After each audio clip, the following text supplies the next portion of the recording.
கொடுத்தாரு அப்படின்னா எனக்கு இந்த 10வது மாதம், இந்த 10வது மாதம் முக்கியமான மாதம். உண்மையா இல்லையா? எப்படி உண்மை? ஒரு குழந்தை பிறக்கிறதுக்கு அம்மா வயிற்றில் எவ்வளோ நாள் இருக்கும் சொல்லுங்கள்? நான் ஆண்டவர்கிட்ட கேட்டேன், ஆண்டவர் இந்த வசனம் பழைய வசனம் தான் வச்சு, ஆண்டவர் ஏன் இந்த மாதம் கொடுக்குறீங்க அப்படின்னா, ஒரு குழந்தை ஒரு சிசுவாக வயிற்றில் இருக்குது, 1ஆம் மாதம் 2ஆம் மாதம் 3ஆம் மாதம் 4ஆம் மாதம் வெளியே வரவே வராது. 10வது மாதம் வந்துடும் பாருங்க வெளியே. வராட்டியும் கூட அது என்ன செய்வாங்க, ஊசியை கீசியை போட்டு வெளியே கொண்டு அல்லேலூயா. அதுக்கு ஒரு புது பலன் உண்டாகணும்.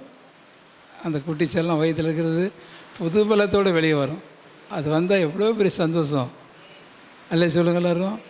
ஆமாம், அதே போல் இந்த வருஷம் இந்த மாதம் நீங்கள் புது பலத்தோடு வெளியே வருவீங்க. நம்ம எல்லாம் என்ன செய்வோம், அம்மா வயிற்றில் இருக்கிற மாதிரி கிறிஸ்துவன் கைக்குள்ளே இருக்கிறோம்.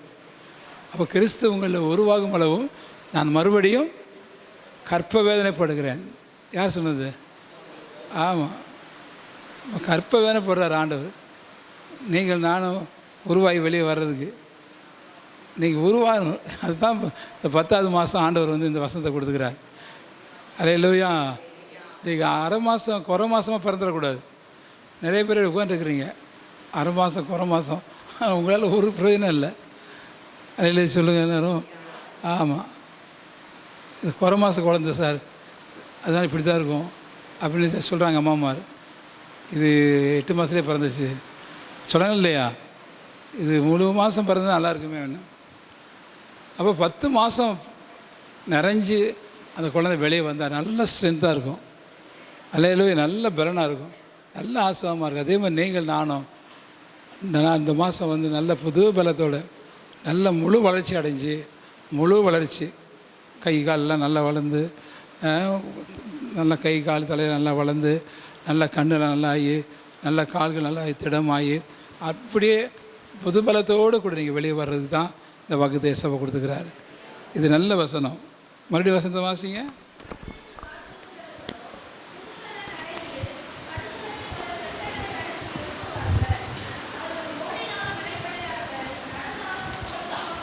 Very good, very good, very good, very good.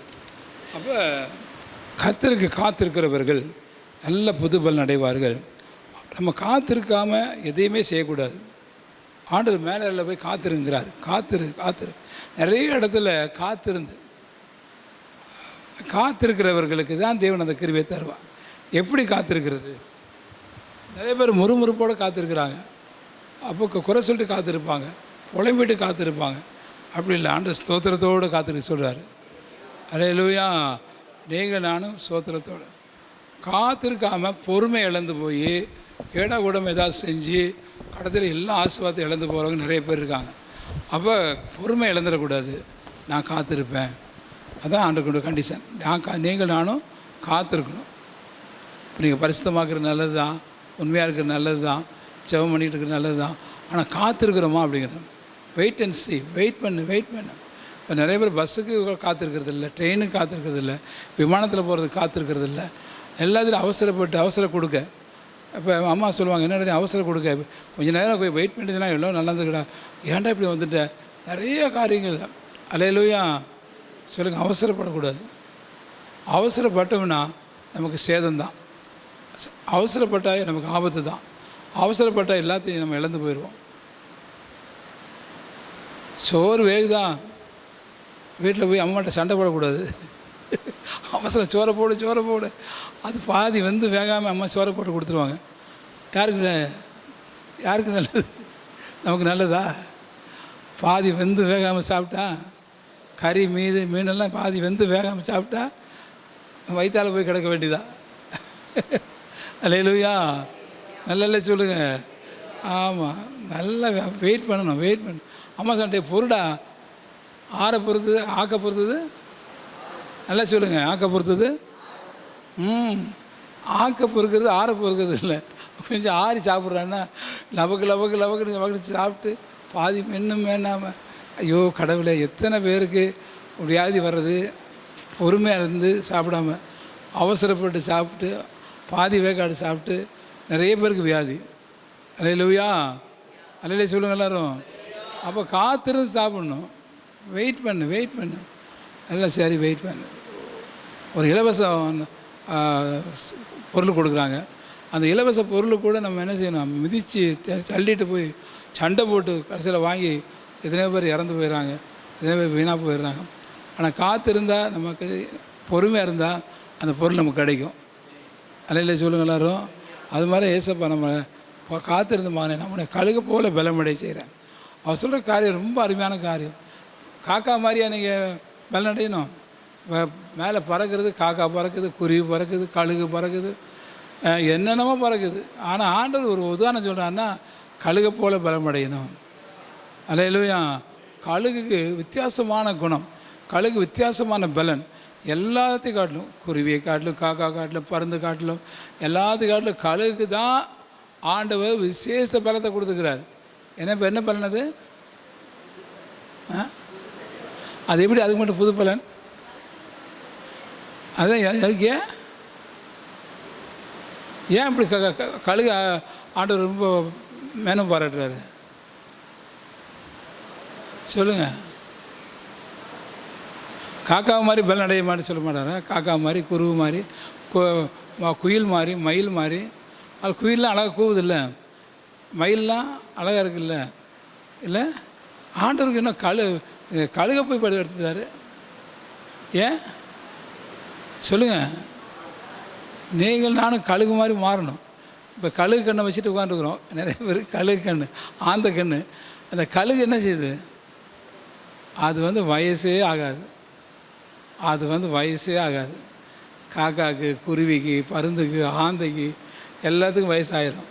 ஆனால் இந்த கழுகு மட்டும் அந்த வயசான பிறகு ரெனியூ ஆயிரும். ரேஷன் கார்டு ரெனியூ பண்ண மாதிரி, ஆதார் கார்டு ரெனியூ பண்ணுற மாதிரி இது புதுப்பிச்சிடும். அல்லே சொல்லுங்க எல்லாரும். கழுகு மாதிரி வேறு எந்த பறவையும் புது பலன் அடையாது. நல்லே சொல்ல மாட்டேங்கிறீங்க. அல்லேலூயா. கழுகு மட்டும்தான் புது பலன் அடையும். முடியெல்லாம் ஊந்து எல்லாம் மொட்டையாகி போய் மலையில் போய் உட்காந்துட்டுருக்குறோம். கொஞ்சம் நாள் உட்காந்து திரும்பி இறங்கி வரும். அப்புறம் எல்லாம் முடியெல்லாம் முளைச்சிரும். எல்லாம் முடி முளைச்சி திரும்பி புது பலத்தோடு இறங்கி வரும். அப்புறம் எல்லாம் உதிர்ந்துடும். எல்லாம் உதிர்ந்த பிறகு அதுக்கப்புறம் முடி முளைக்கும். அல்லேலூயா. காக்காக்கு அப்படி முளைக்காது. குருவிக்கு, மயிலுக்கு, குயிலுக்கு ஒன்றுக்கு அப்படி ஒன்று வயசானது தான். என்ன எல்லாம் சொல்ல மாட்டேங்கிறீங்க? நேற்றுக்கு பாஸ்டர் ஒய்கேபி என்ட்ரி செய்தி கேட்டேன். பாஸ்டர் ஒய்கேபி என்ட்ரி செய்தி வீட்டில் பிள்ளை போட்டாங்க. அடேங்க அப்பா, என்ன பலன், சரியான அபிஷேகம். நம்ம ஒய்கேபி என்ட்ரி எத்தனை பேர் தெரியும்? ஒய்கேபி என்ட்ரி அவருக்கு வயசு எத்தனை? 75 வயசு. 75 வயசுனா இப்போ இருக்க ஊழியக்காரங்க எல்லோரும் தாண்டி போயிட்டார். அந்த அளவுக்கு அவ்வளோ அனாயிட்டிங். நானும் ஆச்சரியப்பட்டு போயிட்டேன். என்னடா இந்த மாதிரி ஒரு அபிஷேகம், அவ்வளோ பலன் ஆண்டவர் கொடுத்துக்கிறாரு. என்ன கைத்தட்ட மாட்டேங்கிறீங்க? ஒய்கேபி என்ட்ரி செய்தி நான் உங்களுக்கு போட்டு காட்டுறேன். இந்த வாரத்தில் நம்மக்கிட்ட வந்திருக்காரு நெல்லித்தோப்பில். நிறைய டைம் அவரை போட்டிருக்கோம். ஆனால் அப்போ இருந்ததை காட்டிலும் இப்போ அவர் இருக்கிற பலனை பார்த்தா எப்பாடி. நேற்று நான் ஜெபம் பண்ணிட்டு இருந்தேன். இந்த பிள்ளையை போட்டு விட்டால் அந்த ரூமில் உட்காந்து ஜெபம் பண்ண முடியல. அந்த கத்துறாரு, அந்த சவுண்டு விடுறாரு. அல்லேலூயா. முடி பார்த்தா ஒரு முடி வெள்ளை முடியல, ஒரு முடி கருப்பு முடியல, எல்லாம் வெள்ளையே நிற்கிறாரு. ஆள் நல்ல பல், எல்லா பல்லும் இருக்குது. என்ன அல்ல சொல்ல மாட்டேங்கிறீங்க? எல்லா பல்லும் நமக்கு ஒரு பல்லு போய் ஒரு பல்லு இருந்து ஒரு கட்டுப்பல் கட்டி உட்காந்துட்டுருக்குறோம். அந்த மனுஷன் அத்தனை பல்லு வச்சுக்கிட்டு அவ்வளோ ஸ்ட்ரென்த்தாகிறார். அப்போ கழுகு போல் பலம் கொடுக்குறார் ஆண்டவர். அல்ல சொல்லுங்கள் எல்லாரும். நீங்கள் நானும் எப்படி பலன் அடையணும்? கழுகை போல் பலன் அடையணும். படுத்து தூங்குறோன்னா காலையில் எந்திக்கும் போது கழுகை போல் எந்திக்கணும். அல்ல சொல்லுங்கள் எல்லாரும். ஆமாம், கழுகை போல் புது பலன். நேற்று ஒரு செய்தி கேட்டேன். நான் செய்தி உங்களுக்கு போட்டு காட்டுறேன். ஒரு வெள்ளைக்காரன் செய்தி கொடுக்குறாரு. கல்யாணகுமார் மொழிபெயர்க்கிறார். அது சொல்கிறார், ஒரு வெள்ளைக்காரன் டிவியில் செய்தி கொடுக்குறாரு. அவருக்கு ஒரு பல்லுமே இல்லைம்மா, ஒரு பல்லுமே இல்லை. அப்போ அந்த சபையில் சொல்லிட்டாங்க, இவர் பல்லு இல்லை மனுஷன், இந்த மனுஷன் செய்தி கொடுக்கக்கூடாது, ஒன்றும் விளங்க மாட்டேங்குது பேசுகிறதெல்லாம் அப்படின்னு. சரி, அவர் அழுதுட்டு பறித்து ஜாம் பண்ணிட்டார். கடைசியில் பார்த்தீங்கன்னா காலையில் எந்திக்கும் போது எல்லா பல்லும் கட்டியிருக்குது. எல்லா பல்லும் அழகாக இருக்குது. நேற்று அந்த செய்தி கேட்டு எனக்கே ரொம்ப ஆச்சரியம். ஏசன் பல்லு கட்டுவாரா? இன்னும் எல்லாம் சொல்ல மாட்டேங்கிறீங்க. அந்த செய்தி போட்டு காட்டணும் பாருங்கள். அழகாக எல்லா பல்லும், வாலிபனுக்கு கூட அப்படி பல்லு இல்லைம்மா, எல்லா பல்லும் கட்டிருக்கு அழகாக. அந்த வெள்ளக்காரன் சொல்கிறார், கல்யாணகுமார் மொழிபெயர்க்கிறார். இப்படி சென்னையில் மீட்டிங், அந்த மீட்டிங்கு அதில் செய்தி கொடுக்குறாரு ஊழியர் மீட்டிங்கில். அப்போ எவ்வளோ அருமையான தேவன் பாரு. கழுக போல் பல்ல நெஞ்சா விழுந்து போன பல்லும் கூட முளைச்சிரும். என்ன எல்லாம் சொல்ல மாட்டேங்குது. ஐயோ கடவுளே கடவுளே. அப்போ கழுகை வந்து தேவன் விசேஷம் ஒரு பறவையாக படைச்சிருக்கிறார். நீங்கள் நானும் இன்றைக்கி விசேஷமானவங்களாக மாறணும். அல்லேலூயா. சரி, அப்போது கர்த்தருக்கு காத்திருக்கிறவங்களாக நம்ம மாறணும். அப்போ வேத சங்கீதம் 5:3 வாசிங்க. சங்கீதம் 5:3. சங்கீதம் 5:3. கர்த்தாவே, காலையிலே என் சத்தத்தை கேட்டருளுவீர். காலையிலே உமக்கு நேரே வந்து ஆயத்தமாகி காத்திருப்பேன். ஆமாம். முதல்ல ஜெபத்தை கேட்பார். சொல்லுங்கள், ஜெபத்தை கேட்பார். கர்த்தருக்கு காத்திருக்கிறவர்களுடைய ஜெபம் கேட்கப்படும். இந்த மாதம் வந்து எந்த ஜெபம் உங்களுக்கு கேட்கப்படலையோ, இந்த மாதம் அந்த ஜெபம் கேட்கப்படும். அல்லேலூயா சொல்லுங்கள். அல்லேலூயா. ஆமாம். ஜெபம் பண்ணி ரொம்ப நாள் காத்திருந்தது யார்? யார்? கஜலட்சுமி கை தூக்கு. யார்? ஆபிரகாம். ஒரு குழந்தைக்காக எத்தனை வருஷம் காத்திருந்தார்? சொல்லுங்கள், வாங்கி திறந்து. 25 வருஷம் காத்திருந்தார். நீங்கள் ஒரு குழந்தை பேர் எத்தனை மாதம் காத்திருந்தீங்க?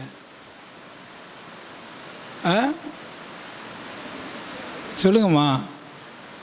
12 மாதம்.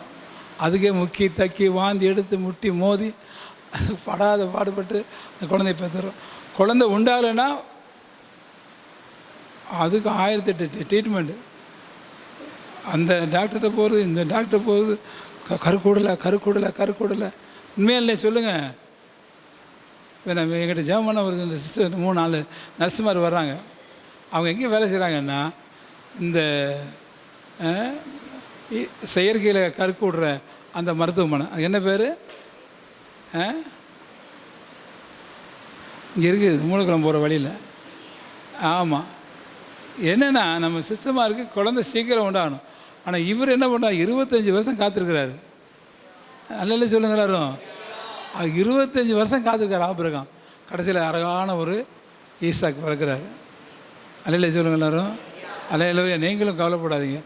உங்களுக்கு குழந்தைன்னு சொல்லலை நான். வேறு எந்த ஒரு ஆசீர்வாதம் வரணுன்னாலும் நீங்கள் காத்திருக்கணும். மணி பார்த்துட்டு கூடாது, காலண்டரை பார்த்துட்டு கூடாது. ஆண்டவர் அவர் காலண்டரில் இருக்கிற டைம் வேறு, நம்ம காலண்டர் இருக்கிற டைம் வேறு. அல்லேலூயா. காத்திருங்க. கண்டிப்பாக சாமி உங்கள் கல்யாணத்தை நடத்தி கொடுப்பார். குழந்தை பாக்கி தருவார். எந்த வேலை வசதி தருவார். எதுக்குமே காத்திருக்கணும். சொல்லுங்கள், இந்த மாதம் காத்துரு. அப்போ ஜெபத்தில் காத்திருக்கணும். சொல்லுங்கள், ப்ரேயரில் ஜெபம் பண்ணி காத்திருக்கணும். அப்போ ப்ரேயருக்கு நம்ம பதில் வரும். நீண்ட நாள் நீங்கள் ஜெபம் பண்ணி கிடைக்காத ஆசீர்வாதம் இந்த மாதம் கண்டிப்பாக கிடைக்கும். உங்கள் ப்ரேயர் வில் பி ஆன்சர். அல்லேலூயா. ஆமாம், கண்டிப்பாக உங்கள் ஜெபத்துக்கு பதில் வரும். நீங்கள் தவறான முடிவெடுத்துடக்கூடாது, சோர்ந்து போயிடக்கூடாது. அப்போ நான் நம்புகிறது கர்த்தரால் வரும், அதை மறந்துடவே கூடாது. நம்புகிற கர்த்தரால் வரும். அந்த ஜெபத்துக்கு காத்திருக்கணும். ஜெபத்தில் அடுத்து 2வது வந்து நீதிமொழிகள் 20:22 வாசிங்க. நீதிமொழி 20:22. நீதிமொழி 20ஆம் அதிகாரம் 22ஆம் வசனம். தீமைக்கு சரி கட்டுவேன் என்று சொல்லாதே, கர்த்தருக்கு காத்திரு, அவர் உன்னை ரட்சிப்பார். கர்த்தருக்கு காத்திரு, அவர் உன்னை ரட்சிப்பார். ரட்சிப்பு கர்த்தருடையது. இதெல்லாம் கவனிங்க. இன்றைக்கி அநேகருக்கு வீட்டில் ரட்சிப்பு இல்லை. கணவன் ரட்சிக்கப்படலை, மனைவி ரட்சிக்கப்படலை, மகன் ரட்சிக்கப்படலை, மகா ரட்சிக்கப்படலை. தேவனுடைய பிள்ளை நல்லா கவனிங்க. ரட்சிப்பு மிக முக்கியம். ரட்சிப்புனா என்ன சொல்லுங்கள்? ரட்சிப்புனா என்னது?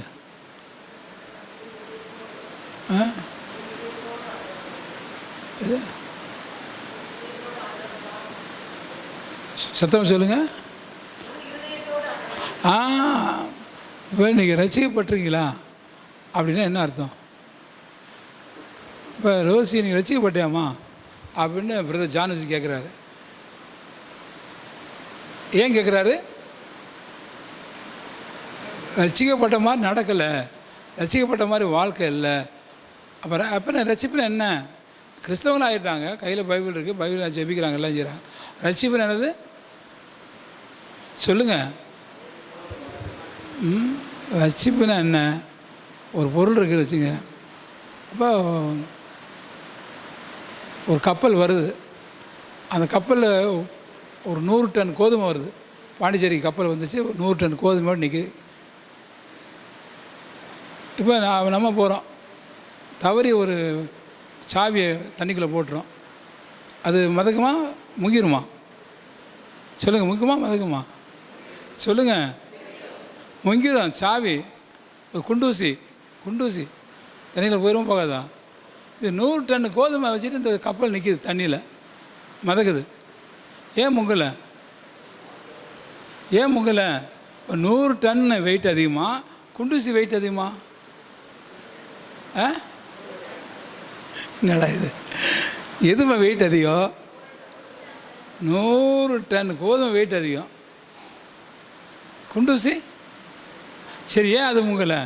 100 டன் முங்காமல் அப்படியே மதக்குது. ஆனால் ஒரு குண்டூசி தண்ணிக்குள்ளே போயிடுச்சு. அல்லேலூயா. இதுதான் ரட்சிப்பு. நீ பாவத்தில், அக்கிரமத்தில், அநியாயத்தில், உலக காரியங்களை முங்கிடுவேன்.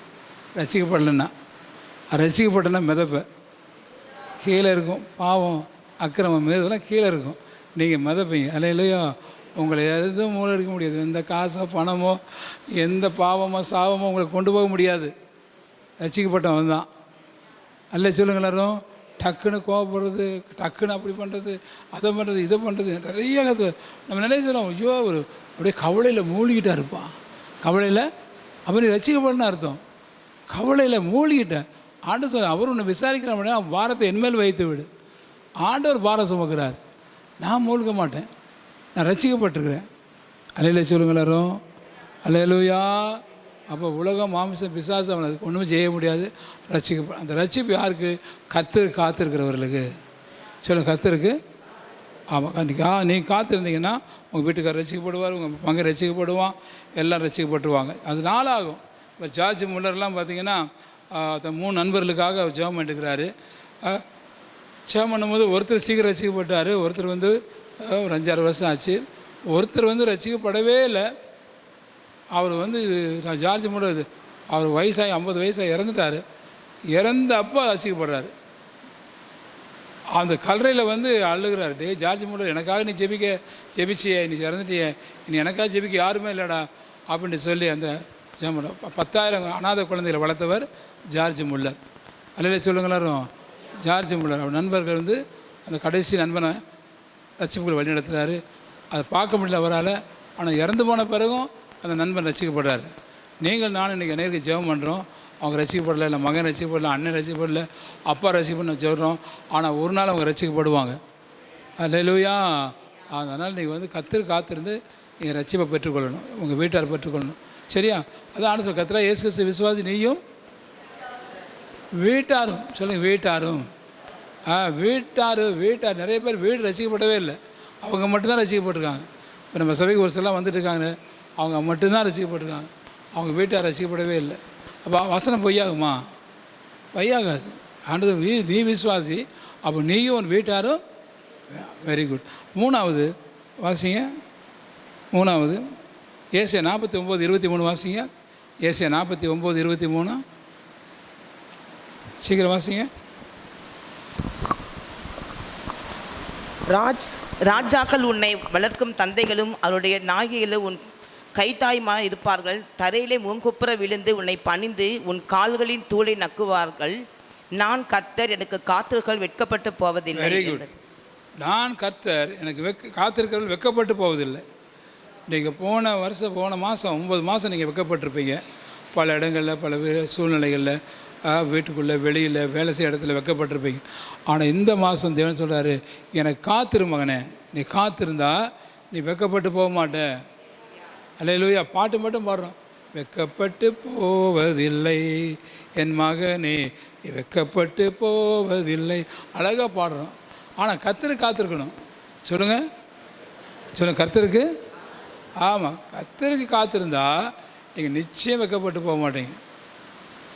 அது நீங்கள் வேதத்தில் நீங்கள் வாசிக்கும் போது அந்த வசனத்தை வாசிங்க. சங்கீதம் 22:4-5 வசனம் வாசிங்க. சீக்கிரம் வாசிங்க. எங்கள் பிதாக்கள் உம்மிடத்தில் நம்பிக்கை வைத்தார்கள், நம்பின அவர்களை நீர் விடுவித்தீர். உம்மை நோக்கி கூப்பிட்டு தப்பினார்கள், உம்மை நம்பி வெட்கப்பட்டு போகாதிருந்தார்கள். உம்மை நம்பி வெட்கப்பட்டு போகல. அல்லேலூயா. சங்கீதம் 37:19 வாசிங்க. சங்கீதம் 37:19 டக்கு டக்குன்னு வாசிங்க. அவர்கள் ஆபத்து காலத்திலே வெட்கப்பட்டு போகாதிருந்து. ஆபத்து காலத்தில் வெட்கப்பட்டு போக மாட்டீங்க. சங்கீதம் 119:6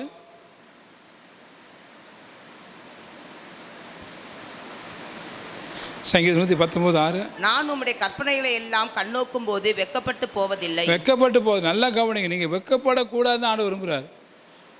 நீங்கள் பார்த்தீங்கன்னா கவனிங்க.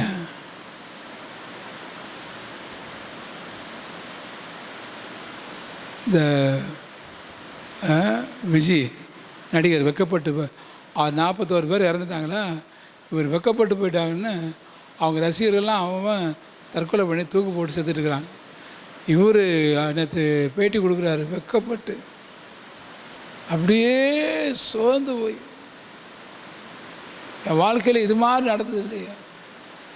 அவர் ஊர்வலம் ஆரம்பித்தார், நல்லா தான் அரசியலுக்கு வந்து நான் நல்லா வந்தார், மக்கள் நன்மை செய்வேன் அப்படின்னு. எல்லோரும் அரசியல் வர்றதுக்கு நல்லது, நன்மை செய்கிறது. ஆனால் வெட்கப்பட்டு போகக்கூடாது. நல்லா சொல்லுங்களா. கடவுள் பிள்ளையாக மாறணும். நீ கடவுள் பிள்ளையாக மாறணும். உன் பணம், காசு, பேர், புகழ் உன்னை காப்பாற்றாது. ஆண்டவர் தான் காப்பாற்றுவார். அல்லேலூயா.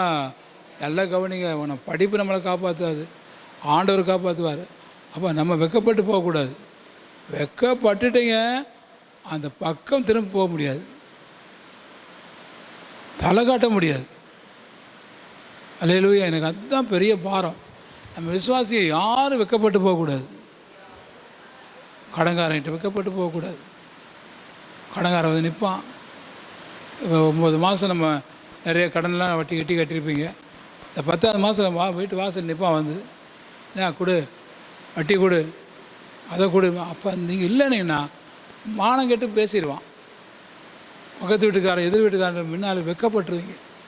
வெட்கப்பட்டு போகிற பிறகு நம்ம என்ன செய்வோம், ஐயோ ஆண்டவரே எப்படி இந்த பக்கத்தில் நான் இருக்க முடியும். நிறைய பேர் வீட்டை காலி செய்துட்டு போயிடுறாங்க. நிறைய பேர் கடன் வாங்கிட்டு வீட்டை விட்டே காலி பண்ணிட்டு போயிடுறாங்க, ஊரை விட்டே போயிடுறாங்க. வெக்கம், பிள்ளைகளால் வெக்கம், மகனால் வெக்கம். அப்பா இவ்வளோ கஷ்டம் தெரியுமா.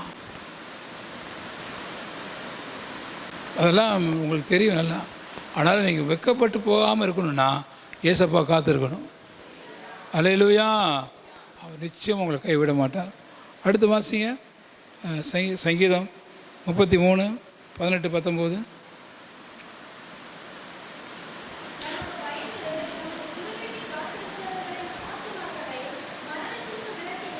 Very good, very good. கிருபைக்கு காத்திருக்குங்க. கிருபை பெற்றுக்கொள்கிறாங்க. ஆண்டு காத்திருக்கிறவங்க கிருபை பெற்றுக்கொள்வாங்க. சொல்லுங்கள், கிருபை. அல்லேலூயா.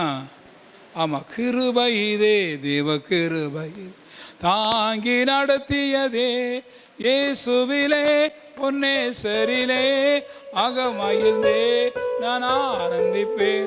அப்போ கிருபை, ஒரு மனுஷனுக்கு வந்து கிருபை முக்கியமானது. அல்லேலூயா. ஆமாம், ஆமாம், வெட்கப்பட்டு போகவே மாட்டாங்க கிருபைக்கு. எலியா வந்து கிருபையாக நடத்தினார். எலியாவை தேவனுக்கு ஆண்டு கிருபை கொடுத்தார்.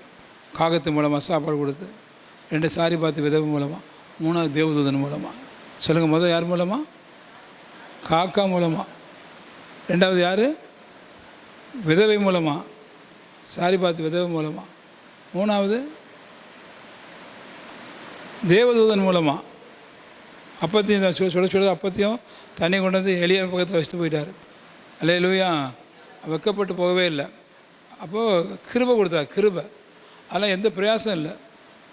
இவங்க ஜெபத்தில் தான் கிடச்சி, இவங்க மன்றாடினாங்க, அதெல்லாம் இல்லை. சுத்த கிருபை. இது மட்டும் நான் நிற்பது நிர்மூலமாக இருப்பதும் தேவனுடைய கிருபை. அது காத்திருந்தால் அந்த கிருபை உங்களுக்கு கிடைக்கும். சரியா? சங்கீதம் 36:7 வாசிங்க. சங்கீதம் 36:7, சங்கீதம் 103:11. தேவனே, உம்முடைய கிருபை எவ்வளவு அருமையானது, அதனால் மனுபுத்திரர் உமது செட்டைகளின் நிழலிலே வந்தடைகிறார். அவ்வளோ கிருபை, அவ்வளோ நல்லது. 103:11 103:11 பூமிக்கு வானம் எவ்வளவு உயரமா இருக்கிறதோ அவருக்கு பயப்படுபவருடைய கிருபையும் அவ்வளவு பெரிய. ஆமென். அல்ல சொல்லுங்க எல்லாரும். உங்களுக்கு அந்த கிருபை இந்த மாதம் தருவார் ஆண்டவர். விசுவாசிக்கிறீங்களா? ஆனால் ஆண்டவர் காத்திருக்கணும். நீங்கள் ஆண்டவர் காத்திருக்கணும், அந்த கிருபை நீங்கள் பெற்றுக்கொள்ளலாம். அடுத்து 5வது யூதாவின் புஸ்தகம் 1:21 வாசிங்க. புதிய ஏற்பாட்டை கடைசி யூதா 1:21.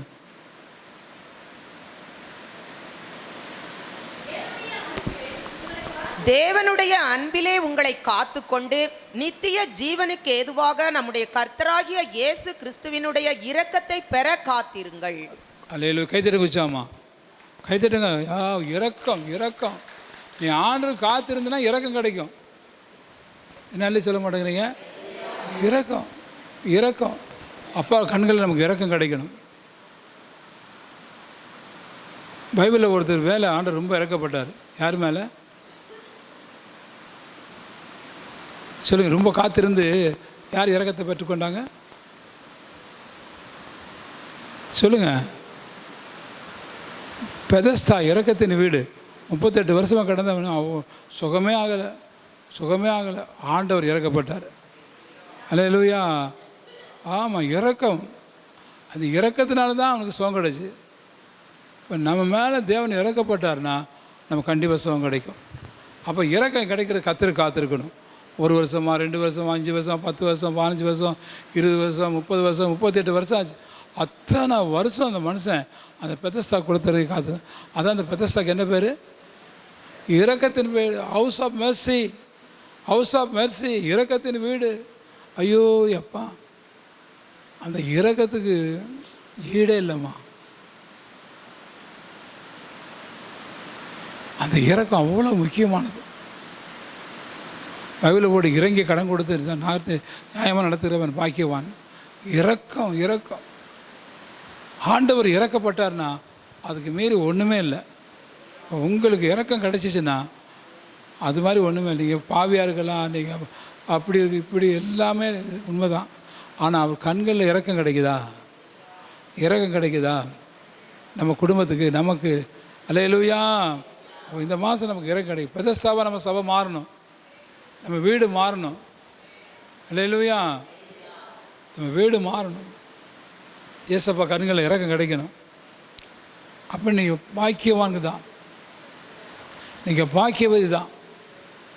ஒரு நீதிபதி கண்ணில் இறக்கம் கிடைச்சா ஒரு மரண தண்டனைக்கே தப்பிச்சிடலாம். அல்லேலூயா.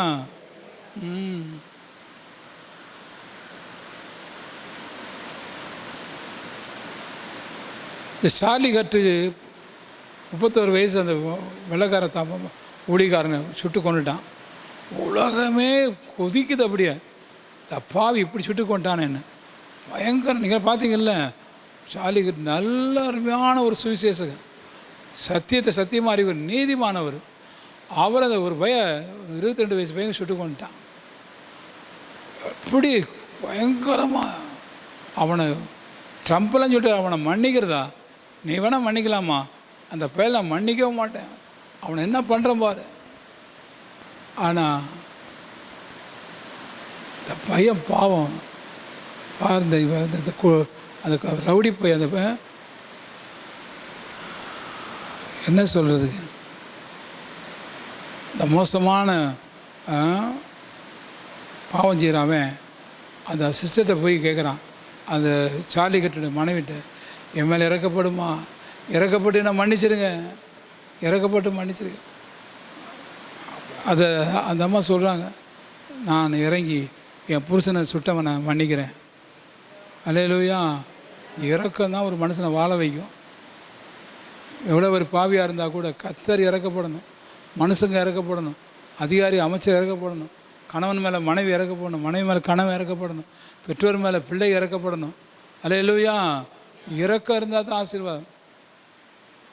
இறக்கம் இல்லைன்னா ஒன்றுமே இல்லை. நம்மளுடைய நீதிக்கு தான் குப்பை. அல்லேலூயா. அவர் இறக்கம் தான் நமக்கு. அப்போ இந்த மாதம் தேவன் உங்களுக்கு இறக்கம் பாடுவார். காத்திருக்கணும் நீங்கள். அல்லேலூயா சொல்லுங்கள் எல்லாரும். அல்லேலூயா. அடுத்து சங்கீதம் 37:9 வாசிங்க. சங்கீதம் 37:9. பொல்லாதவர்கள் அறுப்புண்டு அறுப்புண்டு போவார்கள். போவார்கள், கர்த்தருக்கு காத்திருக்கிற பூமியை சுதந்தரித்துக் கொள்வார்கள். கர்த்தர் காத்துக்கொள்ள பூமியை சுதந்திரித்துக் கொள்வார்கள். கைதட்டுங்க உச்சாமா. அல்லேலூயா. என்ன அல்லி சொல்ல மாட்டேங்கிறீங்க? எனக்கு பூமி வேண்டாங்கிறீங்களா? மத்தேயு 5:5 வாசிங்க. மத்தேயு 5:5. மத்தேயு 5:5 வாசிங்க. சாந்த குணமுள்ளவர்கள் பாக்கியவான்கள், பூமியை சுதந்தரித்துக் கொள்வார்கள். கைதட்டுங்க உச்சாமா. சாந்த குணமுள்ளவன், காத்திருக்கிறவன். சாந்த குணமுள்ளவன் அவசர புத்தி இல்லை, ஆத்திர புத்தி இல்லை. சாந்த குணம், சாந்த குணம், அதுதான் காத்திருக்கிறது. நீங்கள் நானும் பூமியில் ரொம்ப நாள் உயிரோடு இருக்கணும் அப்படின்னா நீங்கள் சாந்த குணத்தோடு இருக்கணும், கர்த்தருக்கு காத்திருக்கணும். அல்ல சொல்லுங்க எல்லாரும். அல்லேலூயா. ஆமாம், எதுக்கு கர்த்தருக்கு காத்திருக்கணும். அந்த கர்த்தருக்கு காத்திருக்கிற பிள்ளைகள் பூமியில் ரொம்ப நாள் வாழ்கிறாங்க. அவங்களுக்கு ஆபத்து ஆண்டவர் அனுமதிக்கவே மாட்டார். ஏசப்பாவை காத்திருந்த பிள்ளைகளை ஒவ்வொருவரையும் ஆண்டவர் ஆசீர்வதிச்சார். நீங்கள் நல்லா கவனிங்க, நீங்கள் சாந்த குணமுள்ளவர்களாக மாறிடுவீங்க. ஆண்டவர் காத்திருக்க உங்களுக்கு குணம்னா சாந்த குணமாயிரும். டென்ஷனாக இருக்க மாட்டீங்க. நிறைய பேருக்கு நம்ம வீட்டில் டென்ஷன் இருக்குது. உங்கள் வீட்டில் நீங்கள் டென்ஷன் ஆகிறீங்களா? சொல்லுங்கள், டென்ஷன் ஆகிறீங்களா? அவனோட கணவன்கிட்ட சொல்லணும், மனைவிட்ட சொல்லணும், டென்ஷன் ஆகாதீங்க, சீக்கிரம் போய் சேர்ந்துருவீங்க. என்ன பேசாமல் இருக்கீங்க? ஆமாம், ஆத்திரக்காரனுக்கு ஆமாம், எது சாப்பாடு என்னென்னு ஆத்திரத்தில். அப்பா கடவுளே, ஆத்திரத்தில் வண்டியும் ஓட்டக்கூடாது. என்ன அல்ல சொல்ல மாட்டேங்கிறீங்க? ஒரு வண்டி நீங்கள் ஆத்திரத்தில் ஓட்டுனீங்க, ஒரு பைக் எடுத்தீங்க, ஆத்திரத்தில் போனீங்கன்னா அவ்வளோதான். அமைதியாக காத்திருந்து சாந்த குணம். அல்ல சொல்லுங்கள். அல்லேலூயா. நம்ம ஆளுங்க ஆத்திரப்பட்டு எல்லாம் போய் சேர்ந்துட்டாங்க. இன்னும் எவ்வளோ நாள் உயிரோடு வாழ வேண்டிய நல்ல அப்பா அம்மா எல்லாம். நீங்கள் ஆத்திரப்படவே கூடாது. அல்லேலூயா. நான் காத்திருப்பேன், கர்த்தருக்கு காத்திருப்பேன். எந்த ஒரு ஜெபத்துக்கோ, எந்த ஒரு ஆசீர்வாதத்துக்கோ, எந்த வழிநடத்துதலுக்கோ காத்திருங்க. கர்த்தர் உங்களை மேலான நன்மைக்கு உயர்த்துவார். நீங்கள் ஆசீர்வாதமாக இருப்பீங்க. அல்லேலூயா. ஆமாம். கடைசியில் குறைவை தேவன் நிறைவாக்குவார். குறைவை, ஆமாம், எந்த காரியமாக இருந்தாலும் குறைவை தேவன் நிறைவாக்குவார். சரியா? பிலிப்பியர் 4:19 வாசிங்க. பிலிப்பியர் 4:19.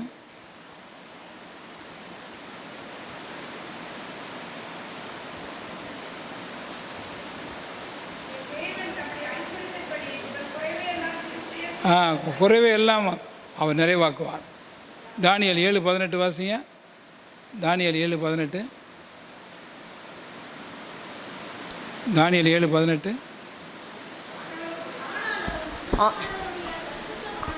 ஆனாலும் உன்னதமானவருடைய பரிசுத்தவான்கள் ராஜரீகத்தை பெற்று என்றென்றைக்கும் உள்ள சதா காலங்களிலும் ராஜ்யத்தை சுதந்தரித்துக் கொள்வார்கள் என்றான்.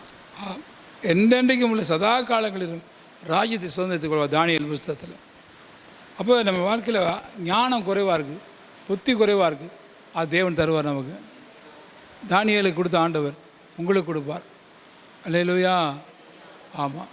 அப்போ நிறைவானது வரும்பொழுது, ஆமாம், இப்போ நீங்கள் நிறைவான ஆயுசு இருக்கணும், நிறைவான சமாதானம், நிறைவான சந்தோஷம், நிறைவான பலன், நிறைவான காரியங்கள் உங்கள் வாழ்க்கையில் இருக்கணும். அப்போ அதுக்கு காத்திருக்கணும். காத்திருக்காமல் ஒன்றும் வேணாம். பைப்பில் தண்ணி பிடிக்கிறீங்க, கானில் தண்ணி வருது, அது நிறைய பேரில் அது நிறையணும். சொல்லுங்கள், நிறையணும். அது நிறைய பேருக்கு வெயிட் பண்ணணும். வெயிட் பண்ணிங்கன்னா அது நிறைஞ்சிரும். அதுக்கப்புறம் நம்ம என்ன செய்யலாம்? ஆண்டாலும் தூக்கிட்டு வந்துடலாம், வாளியில் தூக்கிட்டு வரலாம். அவசரப்பட்டீங்கன்னா குறையாக தான் இருக்கும். புரியுதா? உண்மையாக உங்கள் வாழ்க்கையில் உங்களுக்கு சமாதானம் நிறைவாகணும், சந்தோஷம் நிறைவாகணும், நன்மை நிறைவாகணும் அப்படின்னா ஆத்திரப்படக்கூடாது. ஒரு பையன் பரீட்சையில் நிறையா மார்க் வாங்கணும்னா அவன் என்ன செய்யணும்? காத்திருந்து படிக்கணும். அவசரம் எக்ஸாம் எழுதான்னா அவன் மார்க்கில் என்ன ஆகும்? குறைஞ்சி போயிடும். பொறுமையாக இருக்கணும். அல்லேலூயா. அவன் காத்திருக்கிறவர்களுடைய குறைவை தேவன் நிறைவாக்குவார். இந்த 7 காரியத்தை மறந்துடக்கூடாது. சரியா? தேவன் காத்திருக்கிறவர்களுக்கு புதுபலன் அடைந்து கழுகளை போல செட்டைகளை அடித்து எழும்புவார்கள். அது நீங்கள் செட்டையில் எடுத்து எழும்புவீங்க. அது ஏன் அப்படி எடுக்கிறார் ஆண்டவர்? பறவை, குருவி, கொக்கு, மயில், குயில் இதெல்லாம் பறந்து போகிறது ஒரு பக்கம். ஆனால் கழுகு பறந்து போகிறது ரொம்ப உயரமாக போயிடும். சொல்லுங்கள், ரொம்ப ஹையஸ்ட்டில் பறக்க தான் கழுகு. ரொம்ப உயரத்தில் போயிடும். காக்காவெல்லாம் போக முடியாது. அல்லேலூயா. பறந்து போக முடியாது. குயில் போக முடியாது. மயில் போக முடியாது. வாங்கோழி போக முடியாது. இதெல்லாம் பறவைக தான். ஆனால் ஒரு கழுகு பறந்து போகும் பாருங்கள், அதை பிடிக்கவே முடியாது. நீங்கள் விமானத்தில் போகும்போது பார்த்தீங்கன்னா, நான் விமானத்தில் போகும்போது பார்த்துக்கிறேன். அந்த கழுகு பறக்கும் பாருங்கள், விமானத்துக்கு மேலே பறக்கும் அப்படி சும்மா. அப்போ கொஞ்சம் தூரம் விமானம் அதை விட பயங்கரம் பறந்துடும். அப்புறம் விமானத்தில் அடிபட்டு கீழே விழுந்துடும் அந்த கழுகு தான் அவ்வளோ உயரம் போகும். நீங்கள் நானும் மற்ற எல்லாரை காட்டிலும் நீங்கள் உயர்த்தப்படணும் அப்படின்னா காத்திருக்கணும். அண்ணன், அக்கா, தங்கச்சி நல்லது தான் அவங்க உயர்ந்து. ஆனால் அந்த அளவு வருங்காலத்தில் முடியாது. ஆனால் அவங்கள காட்டு நீங்கள் ஒருபடி உயரணும். அதுக்காக குறுக்கு வழியில் போகக்கூடாது. ஏசப்பா காத்திருந்தீங்கன்னா ஊற்றிட்டு போவார். அந்நிய பாஷை பேசணும், ஆவியில் நிறையணும். அல்லேலூயா. நீங்கள் ஆவியில் நிறையறதில்ல, அந்நிய பாஷையும் பேசுகிறதில்ல, காத்திருக்கிறதே இல்லை. அப்புறம் எப்படி உயர்வீங்க? ஆண்டவர் உங்களை உயர்த்த விரும்புகிறாரே. பைபிள் என்ன போட்டிருக்கு? ஏற்ற காலத்தில் அவர் உங்களை உயர்த்தும்படிக்கு அவருடைய பலத்த கரத்துக்குள் அடங்கிருங்க. அவருடைய பலத்த கரத்துக்குள் அடங்கிருங்க. நம்மளுக்கு அடங்கப்படாரிய. நான் யாருக்கும் அடங்க மாட்டேன். கணவனுக்கு அடங்க மாட்டேன், மனைவிக்கு அடங்க மாட்டேன், பெற்றோருக்கு அடங்க மாட்டேன், பிள்ளைகளுக்கு அடங்க மாட்டேன், யாருக்கும் அடங்க மாட்டேன். என்னை அடக்க யாராலும் முடியாது. இவர் சொல்கிறாரு, என்னை அடக்க. அதுதான் கொடிய நோய் அனுப்பிடுறார் ஆண்டவர். அனுபவிச்சார். கொரோனா வந்துடுது, நீ அடங்க மாட்டேனியே. ஆண்டவருக்கு அடங்கியிருந்தா ஆண்டவர் உயர்த்திடுவார். கழுகை விட உயரமா. நீங்கள் அப்படி தான் உயரணும். எத்தனை விரும்புகிறீங்க? அல்லேலூயா. ஆமாம், நீங்களே உங்களை உயர்த்த முடியாது. இப்போ ரோசி உட்காந்துருக்காங்க. ரோசி கொஞ்சம் உயருமா? கொஞ்சம் உயருவாங்க. எப்படி உயர வருவாங்க? அவங்க யாரும் இப்படி தூக்குடாதா? யாராவது ஒரு தூக்குடாதா உயருவாங்க. அல்ல சொல்ல மாட்டேங்கிறீங்க. தன்னைத்தான் உயர்த்துக்கிறோம் எவனும். ஆமாம், நீங்கள் உயர விரும்புனீங்கன்னா நம்ம தான் போவோம். ஆனால் அவர் உயர்த்துவார். யாரை உயர்த்துவார்? அவருக்கு அடங்கி இருக்கணும், அவர் காத்திருக்கணும். அல்லேலூயா. சரி, எல்லாம் ஏன் இல்லைங்க.